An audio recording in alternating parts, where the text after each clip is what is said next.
Vamos então dar sequência, vamos fazer aqui a parte do corpo dele, né? Vou aumentar, subir um pouquinho ele aqui, deixar ele um pouco mais acima da grid e vou simplesmente inserir uma esfera. Como eu falei, nós vamos trabalhar inicialmente somente com aqueles objetos ali. Aqui deixa eu posicionar a minha cabeça de acordo aqui com a esfera para não sair do eixo central, né, e não atrapalhar a posição dos próximos objetos que eu venha inserir. Aqui então com ela, vamos fazer uma escala um pouco maior aqui no seu objeto. Em escala, posso clicar em qualquer eixo e aumentar, já que está padrão, né, o redimensionamento aqui. E vale até frisar isso, que eu não tinha explicado ainda.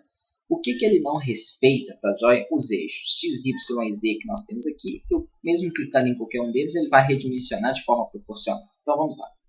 Aqui nós temos a barra de ferramentas. Eu ia começar a explicar ela um pouco mais adiante, mas eu esqueci que aqui fica legal se eu der uma achatada no objeto. Então vou precisar de fazer isso. Vamos para o nosso primeiro objeto aqui. O tipo de modificação, né, nas minhas propriedades está em módulo. Se eu clico nessa setinha abaixo e pressiono o botão esquerdo, ele abre para mim mais opções.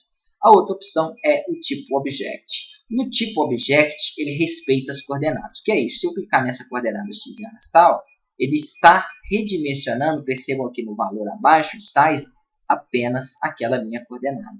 Agora ele mudou todos. Vou dar um Ctrl Z. Por que ele mudou todos? Porque eu cliquei nesse ponto branquinho aqui, tá joia? Se eu clico apenas na coordenada, olha lá, ele modifica ela. Se eu clico nesse outro ponto, ele faz padrão, ele faz ele proporcional às outras. Então é interessante, estando nesse modelo, então eu sei que eu posso trabalhar das duas formas. Mesma coisa nessa, quando eu clicar nela, eu posso então alargar somente nela, ou eu posso utilizar esse ponto para fazer aí de forma unânime, né, de forma padrão para todas as áreas. Percebam ali ó, que ele deu uma achatada, né, bem grande no objeto, não é bem esse tipo de achatamento que eu queria, então vou fazer o seguinte, vou colocar aqui 300 para todas. Em vez de dar Ctrl Z, eu poderia dar Ctrl Z também, mas vou colocar 300 para que ele volte a um tamanho normal. Estando de lado aqui, eu tenho uma noção melhor, eu sei que eu quero então achatar, mas eu quero achatar assim, ó, na vertical. Então vou utilizar o eixo Y para isso. Ok. Creio que esse tanto aqui já esteja um pouco, acho que foi muito, né? Vou diminuir um pouquinho aqui, eu acho que foi até demais. Vou posicionar um pouquinho mais para baixo, eu nem precisa ser tão para baixo, isso aqui é mais ou menos assim. Perfeito. Vou aqui nas opções então do objeto, clico uma vez sobre ele, já está aqui em Basic, eu vou colocar On, vou dar uma cor aqui, um pouco mais escura também. Ok, beleza, então mais ou menos essa cor aqui, né, para o nosso objeto. Perfeito, se eu quiser ver um preview no render, eu clico aqui assim então, e ele vai me dar aí um preview da minha renderização. Tá legal isso aqui, ó, tá meio quadriculado, né? Vocês já sabem o que deve ser feito aí.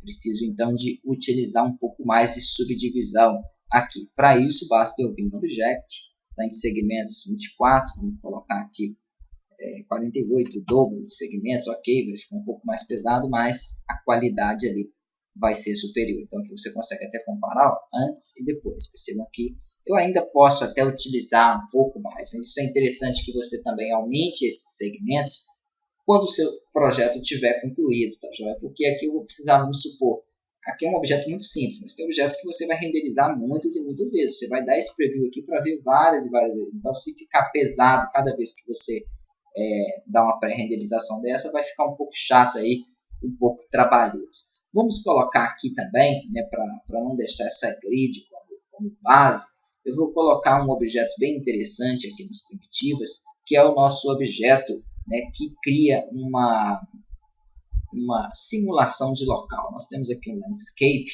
percebam aqui ó, que ele é como se fosse um plano, porém é bem melhor que um plano, porque ele simula um local. Eu deixo ele um pouquinho mais abaixo aqui.